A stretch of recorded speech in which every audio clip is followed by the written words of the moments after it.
سلام دوستان. به اصرار مامانم رفتیم خواستگاری یه دختر. با دیدن دختره عاشقش شدم و با هم نامزد شدیم.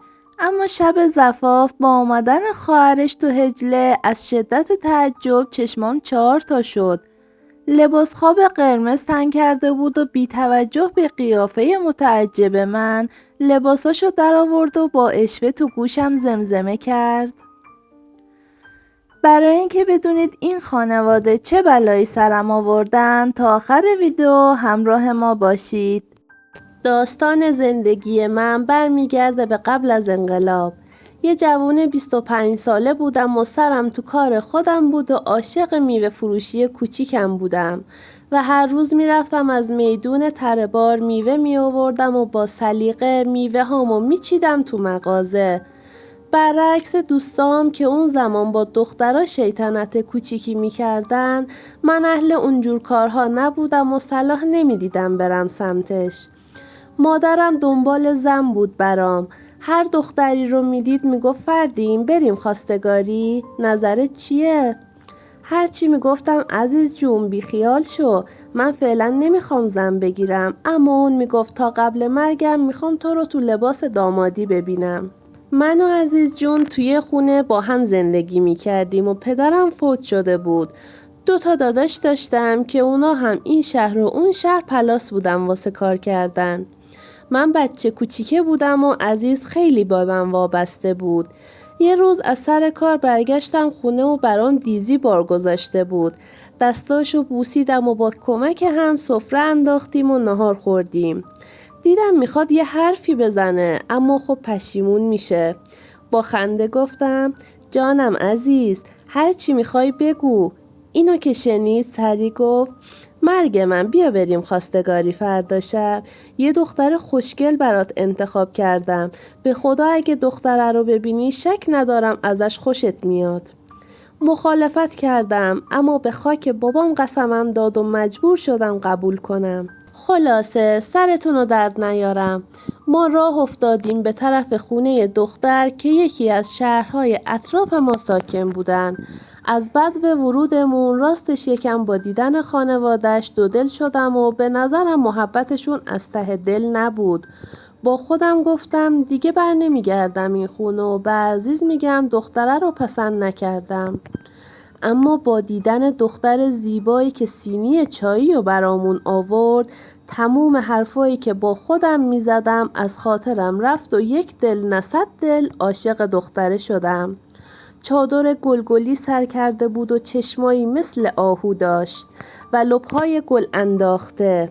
به سختی نگاهمو ازش گرفتم. اون شب تموم شد و من به عزیز جواب مثبت دادم که شروع کرد به کل کشیدن و گفت بالاخره پسرم دومات میشه. خانواده دختره هم همه چی رو قبول کردن. البته خانوادش گاهی مشکوک رفتار میکردن اما زیاد جدی نگرفتم. اسم دختر زیبایی که دلمو برده بود نسرین بود. من و نسرین اصلا با هم صحبت نکرده بودیم اما من شب تا صبح به فکرش بودم. کارای عقد رو شروع کردیم و خانواده عروس گفتن نباید بین عقد و عروسی وقفه بیفته و هر دو مراسم در یک شب باید انجام بشه. من و عزیز هم فقط در جواب حرفشون چشم میگفتیم. خانداییم میگفت زیاد بهشون رو ندید، کم در جواب امر و نهی‌هاشون چشم بگید، آخر سرتون سوار میشن. اما من و عزیز انقدر ذوق داشتیم که به حرف خاندایی توجهی نکردیم. عزیز برام بهترین عروسی رو گرفت. همه دوست و آشناها رو دعوت کرد و بعد مراسم عقد زدیم و رقصیدیم. اما یه چیزی خیلی عجیب بود. موقع عقد یه پارچه قرمز رنگ زده بودن رو صورت نسرین و برای امضا زدن عقدنامه دست نسرین رو گرفتن و اسم نسرین تو شناسنامه زهرا بود.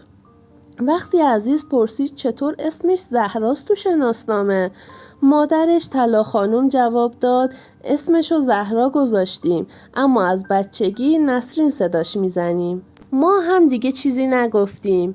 خواستم پارچه قرمز رو از رو صورتش بردارم که خواهرش اجازه ندادن و گفتن تا مراسم صبر کنیم. بازم من یه چشم گفتم. بعد تموم شدن مراسم راه افتادیم به طرف خونه خودمون. تو ماشین میخواستم دستشو بگیرم که اجازه نداد و دستشو کشید. با اینکه به هم برخورده بود اما بازم هیچی نگفتم. رسیدیم خونه و مهمونا رفتن. طلا خانوم گفت خب داماد عزیزم برو تو اتاق، منم عروستو آماده میکنم میفرستم پیشت. باشه ای گفتم و رفتم تو اتاق منتظر بمونم. خیلی هیجان داشتم و دختری که عاشقش بودم الان میومد تو اتاقم. خیلی طول کشید اما خب بالاخره آوردن نسرین رو و خودشون رفتن. بی هیچ حرفی وسط اتاق وایستاده بود. روبروش ایستادم و دستمالو از رو صورتش برداشتم. با دیدن دختر روبروم چشم 4 تا شد. این که نسرین نبود. با تعجب پرسیدم تو کی هستی؟ دوستای گلم، اگه تا الان از داستانمون خوشتون اومده لطفاً لایک کنید و برای خوندن بقیه داستانامون و اینکه همدیگر رو گم نکنیم و پیشمون باشید سابسکرایب کنید و زنگوله رو بزنید. ممنون. اینو که گفتم دختره شروع کرد به گریه کردن. من اسمم زهراست. نسرین خواهر کوچیکمه. هیچ کس منو نمیخواست. به خاطر همین خانوادم نسرین رو نشون خواستگارا میدادن تا من ازدواج کنم. اما خب هر خواستگار به جز شما سری پی میبرد و همه چی رو به هم میزدن. اما شما ساده بودید و خانوادم شما رو گول زدن. باور کنید من هیچ تقصیری ندارم. بهشون گفتم این کار اشتباهه اما اونا قبول نکردن و گفتن اگه این کارو نکنن من همیشه رو دستشون میمونم. من هاج و واج بهش نگاه میکردم و نمیتونستم درک کنم و یکم که توجه کردم فهمیدم نابیناست. پس به خاطر همین پای سفره عقد دستشو میگرفتم واسه امضا زدن. انقدر شوکه بودم نمیدونستم جریان از چه قراره و حسابی گیج شده بودم. اون شب فقط عصبی از اتاق زدم بیرون. صبحش دعوا شد و عزیز ناهار عروس رو کوفتشون کرد و نفرینشون کرد که ما رو بازیچه قرار دادن.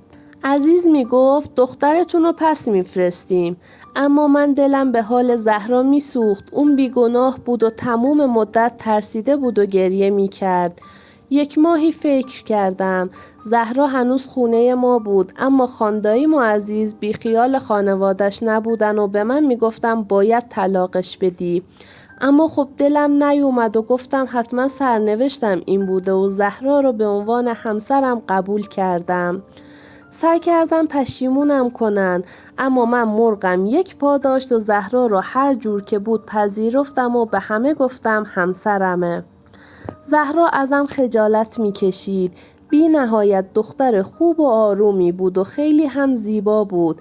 فقط مشکل چشماش بود که اصلاً برام اهمیتی نداشت. با خانواده زهرا کلاً قطع ارتباط کردم.